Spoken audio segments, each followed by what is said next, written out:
Today's story comes from my father, and he decided to share it with me because it has both a lesson and humor in it. So, him and his one of his brothers wanted to go hunting. One of his many brothers wanted to go hunting together. They were about to leave, then their mother stopped them and said, "You cannot go hunting unless you take your younger brother with you." And they're like, "Mom," and like, "No, you are not going unless you take him with." So reluctantly, they packed him up and got him all his gear and all his safety stuff and all of that, and went on a journey out into the woods. About an hour into the woods, they found a stump. They sat the youngest brother on the stump and told him not to move. I says, "Younger brother, we will bring all the game to you. When you see the game coming, you shoot them. Do not shoot us." Younger brother says, "Okay, okay. Well, I will sit here and wait." So off my father and one of his other brothers went out hunting in the woods, and they were just going out having a good old time. And every once in a while, they'd circle back and check on my younger uncle, their younger brother, and then they soon forgot about him. Just left him sitting there on a stump while they were out there shooting up and gathering the game and filling their game bags full of rabbits and squirrels and ducks and grouse, pheasants, whatever they could get. When when they for a while there, the story is they're just running around doing their thing. Now we're gonna cut back to where my uncle was. My uncle is sitting there, the younger brother, sitting there on the stump.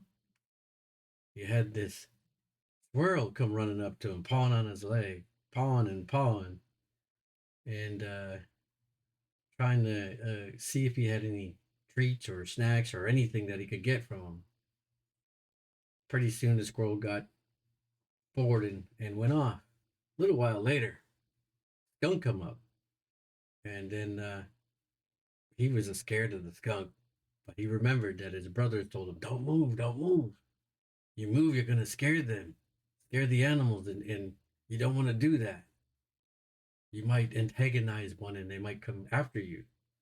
So the younger brother just sat there on the log and got real stiff and real still and like, "No, man, I'm not moving." That doing his best to even hold his breath while that skunk was walking around rubbing up on him. That polecat walking around rubbing up against his legs. And soon enough, skunk got bored because he wasn't moving, wasn't giving him no attention. Skunk took off. A little while later, this bear comes traveling through the woods. And when he gets there, he sees the younger brother sitting on the stump, but didn't really see him. He's like, "Something is over there. What may it be? I can smell him, but I can't see him." That real still, didn't move. He's just like, "Oh no, there's a bear. I'm not moving." The bear comes over and starts sniffing around and pushing his nose around, thrashing the ground around, flicking dirt up at him. Took his paw, pushed him over, knocked him over off the log, and he'd be laying there on the ground, didn't move. He's like, "No, I can't move. I can't move. This bear's gonna eat me." So he just laid there. Bear tugged on his pants leg, tore his pants leg a little bit, and the bear took off.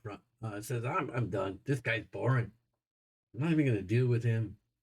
I can't get nothing. I can't get nothing out of him. I can't get him riled up.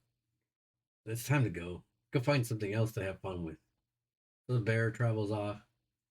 Next thing you know it, all of a sudden my younger uncle, my father's and his brother's younger brother gets up and starts running like crazy.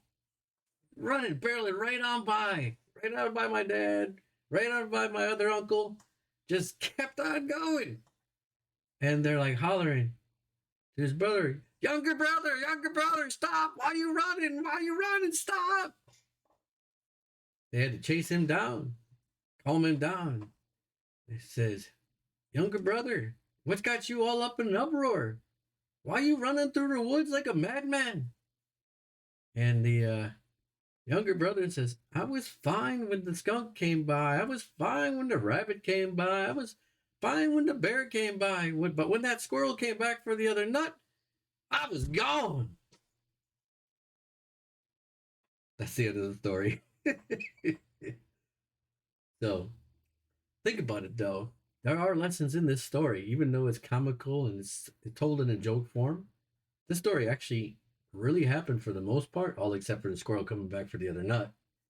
But there really was a squirrel, really was a skunk. There was a rabbit that was over there. And the bear did knock him off. Swears about it. He swore about it till his dying day. And anyway, um, both my father and the uncle that he went hunting with, his other brother that he went hunting with, both swear by it too. He came running by and he told us all of this stuff, and we couldn't believe it. We just laughed. It's like, no, that didn't happen. So anyway, um, yeah, that's the story I chose to share with you. My first story. I plan on sharing very many more.